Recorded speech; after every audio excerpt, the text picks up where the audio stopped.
प्यारे बच्चों नमस्कार। आज मैं आपको 9th क्लास की एक्सरसाइज 1.3 का पहला क्वेश्चन करवा रही हूँ, जो है निम्नलिखित भिन्नों को दशमलव रूप में लिखिए और बताइए कि प्रत्येक का दशमलव प्रसार किस प्रकार का है। मतलब अगर ये पूरा भाग हो जाता है जो नंबर हमारे पास है तो ये शांत दशमलव प्रसार होता है, और अगर इसमें शेष बच जाता है आंसर में तो ये अशांत दशमलव होता है। तो या तो इसको डायरेक्ट ही कर दो, देखो, क्योंकि जो नीचे जीरो वाला नंबर होता है उसको तो हम डायरेक्ट कर सकते हैं दशमलव लगा के इस तरह से, ठीक है। और अगर आपको लंबा करके भाग करके करना है तो इसको क्या करेंगे, ऊपर वाला जो नंबर है उसे अंदर लिखते हैं, ठीक है, और 100 से भाग जो नीचे लिखा होता है नंबर। अब ये 36 तो 100 से छोटा है तो हम ना जाने का दशमलव लगाएंगे, ठीक है।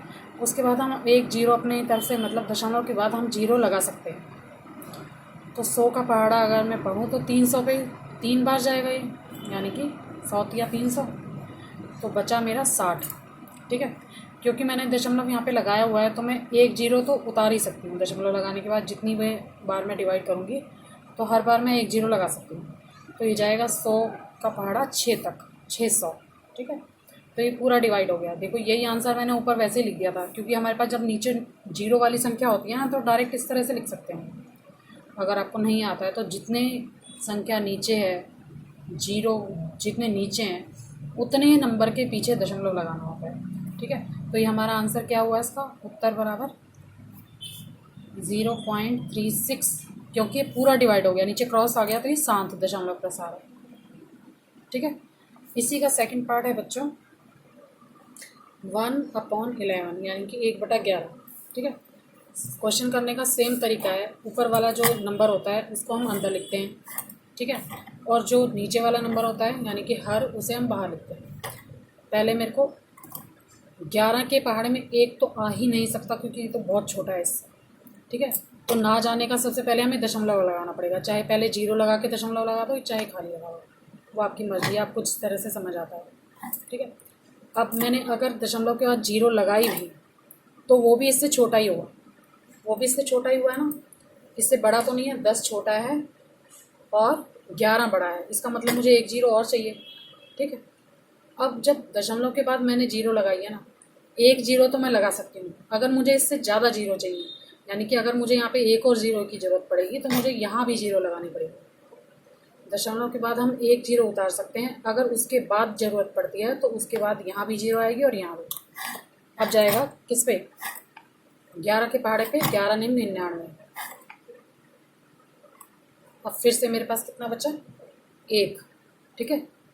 अब फिर वही सिचुएशन आ गई कि मुझे दशमलव के बाद एक जीरो उतारनी है, वो तो मैं ऐसे ही उतार लूँगी, लेकिन अगर मुझे दूसरी जीरो उतारनी है क्योंकि ऊपर वाला ही नंबर दोबारा आ रहा है तो फिर से मुझे यहाँ पे एक जीरो लगानी पड़ेगी। फिर मैंने 99 पे कर दिया 11 निम 99 और यहाँ पे भी 9 लगा दिया, ठीक है। अभी 2 ही बार गया है मेरे पास, एक बार 9 यहाँ पे गया था और एक बार 9 से यहाँ पे गया, फिर से एक आ गया, ठीक। देखो बच्चे, अगर वही नंबर जो ऊपर हमारा क्वेश्चन में है वही नंबर बार बार रिपीट होता है, ठीक है, तो क्वेश्चन वहीं छोड़ दो। और लिखने का तरीका, उसका उत्तर क्या आएगा, इसका आंसर है 0.0909, ठीक है। और ये कौन सा दशमलव प्रसार है, अशांत। या इसको और कैसे लिख सकते हैं, जो नंबर बार बार रिपीट हो रहा है, मेरे पास 0 और 9, 0 और 9, और भी मैं आगे करती क्वेश्चन तो फिर 0909 ऐसा होता रहता। तो इसको दशमलव यहाँ लगाओ और इसके ऊपर लगा दो बार, ठीक है। इसको इस तरह से भी लिख सकते हैं आंसर को, या तो ये आंसर लिख दो तो भी गलत नहीं है और ये आंसर लिख दोगे तो भी इसका आंसर सेम ही है। बार का मतलब होता है वही नंबर बार बार रिपीट होना।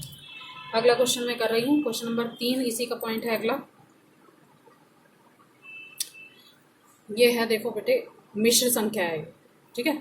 पहले हम इसमें 2 नंबर में कन्वर्ट करेंगे ताकि हम भाग कर सकें, डिवाइड कर सकें इसे।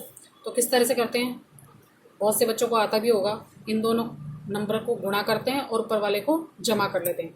8 चौक 32 और एक 33, ठीक है, 33/8। आगे समझ, इन दोनों को आपस में गुणा करो और ऊपर वाले नंबर को जमा कर दो। अब मेरे पास 33/8 आ गया जिसे मुझे भाग करना है। फिर से क्या करूँगी, नीचे वाला नंबर से मुझे भाग करना है और ऊपर वाले नंबर को मुझे अंदर रखना है।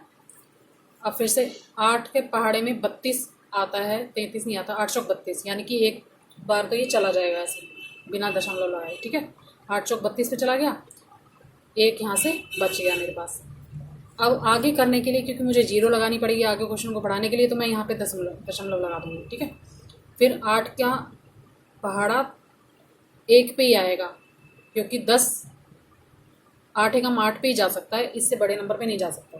ठीक है, तो फिर मैं 1 से करूँगी 8 एकम 8, 10 में से 8 गए तो 2। ठीक है, उसके बाद फिर से मुझे एक ज़ीरो लगानी पड़ेगी, क्योंकि 2 छोटा था 8 से। अब 8 दूनी 16, 8 दूनी 16 पे जाएगा। ठीक है, उसके बाद 4 बचे, क्योंकि यहाँ से मैंने हासिल लिया, 10 में से 6 गए तो 4। ठीक है ना, इधर से यहाँ पे से 10 में से ये 1 में से हासिल लिया था, ये 10 बने, 10 में से 8 गए 2। हासिल लेके छोटे नंबर को माइनस करना तो आता होगा। उसके बाद मैंने यहाँ जीरो लगाई, अब ये मेरा पूरा चला जाएगा 8 पंजे 40 पे। ठीक है, नीचे बच गया क्रॉस। मैंने पहले भी बताया था, अगर क्वेश्चन में क्रॉस नीचे पूरा डिवाइड हो जाता है तो ये कौन सा प्रसार होता है? शांत दशमलव प्रसार। हमारा आंसर कैसे लिखेंगे हम? 4.125, ये शांत है। ठीक है, शांत हो गया, पूरा डिवाइड हो गया। नहीं पूरा डिवाइड होता तो फिर वो अशांत होता है। अगला पॉइंट इसी का, इस क्वेश्चन का अगला 4th पॉइंट देखो। 4th पॉइंट में दिया है 3/13। ठीक है, इसको भी ऐसे करेंगे। अब पहले सीधे मैं डिवाइड करूँगी, 3 अंदर और 13 बाहर। अब देखो बच्चे, फिर से हमारे पास छोटा नंबर है। अब मैं इसको 13 के पहाड़े में 3 तो आता नहीं है। ठीक है, पहले लगाऊंगी जीरो, तो 2 पे तो जा सकता है, 13 दूनी 26, फिर बचा 4। ठीक है, यहाँ पे मेरे पास 4 बच गया। यहाँ से मैंने हासिल लिया, यहाँ बना 10, 10 में से 6 गए 4, और यहाँ बचा 2। ये तो 2 आपस में कैंसिल हो गए, सिर्फ 4 बचा। फिर मैंने यहाँ पे जीरो लगाई। ठीक है, और उससे पहले मुझे दशमलव लगाना पड़ेगा, क्योंकि मैंने यहाँ पे जीरो पहले ही ले लिया था, तो दशमलव तो आगे ही आएगा। 2 पे चला गया। अब 13 दूनी 26, 13 3 39, 3 पे जाएगा, 13 3 39। ठीक है, फिर मैंने इसको माइनस करा तो यहाँ पे 40 में से 39, यानी कि एक ही बचेगा। ठीक, अब फिर से मैं इसको करूँगी तो 13 के पहाड़े में ना 1 आता है। अगर मैंने दशमलव लगाया हुआ है यहाँ पे और 0 1 उतारी, तब भी 10 छोटा ही आएगा। 13 बड़ा है मेरे पास और 10 छोटा है, तो मुझे एक जीरो और की ज़रूरत पड़ेगी। तो यहाँ पे भी जीरो लगाऊंगी मैं, और यहाँ पे भी। पहले भी मैंने क्वेश्चन में बताया था, अगर एक से ज़्यादा जीरो की ज़रूरत पड़ती है नंबर बढ़ाने के लिए, तो हमें यहाँ भी जीरो लगानी पड़ेगी। उसके बाद अब यह आ गया 13 के पहाड़े में 7 पे जाएगा, 13 7 91। ठीक है, अब माइनस करने का तरीका, इधर से 1 में से यहाँ लेंगे, फिर इस हासिल को यहाँ लेंगे। 10 में से 1 गया तो 9, यहाँ पे 9 ही बचे थे, यहाँ कुछ नहीं बचेगा, यहाँ कुछ नहीं बचेगा। ठीक है, उसके बाद फिर से मैं जीरो लगाऊंगी आगे बढ़ाने के लिए क्वेश्चन को, क्योंकि 13 बड़ा है और 9 छोटा था। ठीक, अब मेरे पास जाएगा ये 6 पे, 13 6 98, 13 6 78। ठीक है, उसके बाद यहाँ से हासिल लूँगी, फिर से ये 10 बनेगा, 10 में से 8 गए तो 2। ठीक, अभी यहाँ पे मेरे पास 8 बचे हुए हैं, क्योंकि मैंने हासिल दिया है, यहाँ पे 8 बचे हैं। 8 में से 7 गया तो 1, यहाँ पे 1 बच गया। ठीक है, और मेरा किस पे गया था? 6 पे गया था। अब उसके बाद फिर से मुझे जीरो उतारनी पड़ेगी, क्योंकि 12 छोटा है और 13 बड़ा है। अब ये जाएगा मेरा 9 पे। ठीक है, 13 निम्मे 117।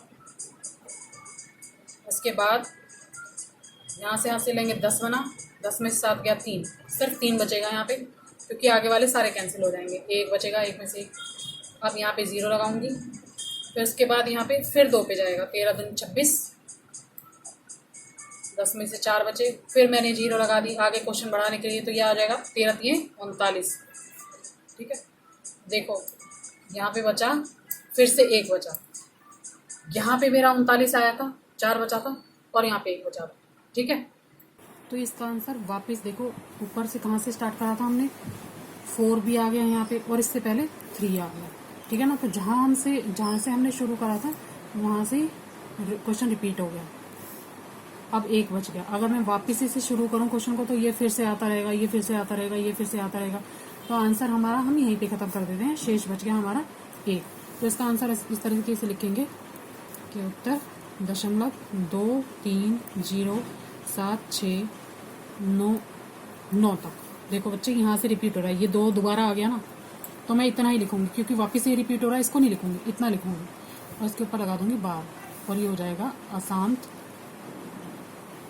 ठीक है, क्योंकि हमारा पूरा नहीं हुआ ना डिवाइड, बच गया शेष, इसलिए अशांत दशमलव प्रसार है। ये इसका 5th पॉइंट है। अब इसको भी इसी तरह से डिवाइड करेंगे, 2 अंदर और 11 बाहर। देखो 2 छोटा है 11 बड़ा है, ये आपस में भाग नहीं हो सकते, फिर से दशमलव लगाएंगे, दशमलव लगा के यहाँ पे बन जाएगा 20 और ये यहाँ पे जाएगा 1 पे, 11 एकम 11। ठीक है, 10 में से 1 गया तो 9 बचा। ठीक है, फिर मैंने 0 लगाई, उसके बाद भाग हो जाएगा ना, 11 8 88 पे जाएगा ये। ठीक है, तो यहाँ पे 10 में से 8 गए तो 2 बचे। ठीक है, यहाँ 2 बच गया, फिर से मैंने 0 लगाई, उसके बाद ये जाएगा 1 पे ही जाएगा क्योंकि 11 पे जा सकता है ये, और 20 उससे बाद। ठीक है, 11 एकम 11, तो यहाँ पे फिर से 9 बच जाएगा, फिर से मैंने 0 लगाई और ये फिर यही आ जाएगा 11 8 88। ठीक है, देख रहे हो बच्चे आप, वही नंबर दोबारा रिपीट हो रहे हैं। एक बार यहाँ से स्टार्ट करा था और फिर ये दोबारा आ गया, मैंने ये फिर से डिवाइड करा और फिर ये आ गया। ठीक है ना, तो ये बार बार ये नंबर रिपीट हो रहे हैं। अगर मैं आपको एक बार और दिखाना चाहूँ तो ये देखिए, 10 में से फिर से 8 जाएंगे तो यहाँ पे क्या बचेगा 2, फिर 0 लगाऊंगी मैं, फिर 11 एकम 11 पे जाएगा। ठीक है, फिर से 9 आएगा यहाँ पे, फिर 0 लगाऊंगी तो फिर 11 8 88 पे जाएगा। तो इस तरह के क्वेश्चन जिसमें बार बार नंबर रिपीट होते हैं, ऊपर वाले क्वेश्चन में मैंने बार लगाया था क्योंकि वो बहुत देर में नंबर रिपीट हुआ था। देखो इसको इस तरह से लिख सकते हैं, 0.181818। ठीक है, और इसका आंसर कैसे लिखेंगे, 0.18 और बार, ऊपर बार आ जाएगा क्योंकि 181818 बार बार रिपीट हो रहा है। ठीक है, और ये कौन सा है, अशांत। ठीक है, क्योंकि जिसका हल नहीं निकलता कोई, वो अशांत होता है। हमारा पूरा डिवाइड नहीं हुआ ना, ये पूरा भाग नहीं हुआ, तो ये अशांत है। जो इसका 6th पार्ट है 329/400। ठीक है, इसको भी हम ऐसे ही भाग करेंगे, 329 अंदर और 400 बाहर। देखो 329 छोटा होता है और 400 होता है बड़ा, इसके लिए भी हमें दशमलव लगाना पड़ेगा। ठीक, पहले लगाएंगे दशमलव, 0 आगे दशमलव, 1 पे तो जाएगा नहीं है क्योंकि ये छोटा बड़ा है, तो इसको क्या करेंगे हम, यहाँ 0 लगा देंगे। ठीक है, अब देखो बच्चे, आप 4 का पहाड़ा, जब भी हमारे पास 0 0 होना बहुत आसान होता है। 4 का पहाड़ा तुम लिख दो, 4 दूनी 8, 4 3 12, 4 4 16, उसके आगे तुम 0 लगा दोगे तो 400 का पहाड़ा बन जाएगा। ठीक है ना, तो हमें क्या चाहिए, 32 और 90, यानी कि 3290 चाहिए। तो ये जाएगा 8 चौक 32 होता है ना 8 के पहाड़े में। ठीक है, और 2 0 मैंने लगा दी, तो 8 के पहाड़े में जाएगा ये 8 चौक 32, 8 लगा दिया और इसको फिर माइनस कर लो, 0 9, और ये तो पूरा कैंसिल हो गया।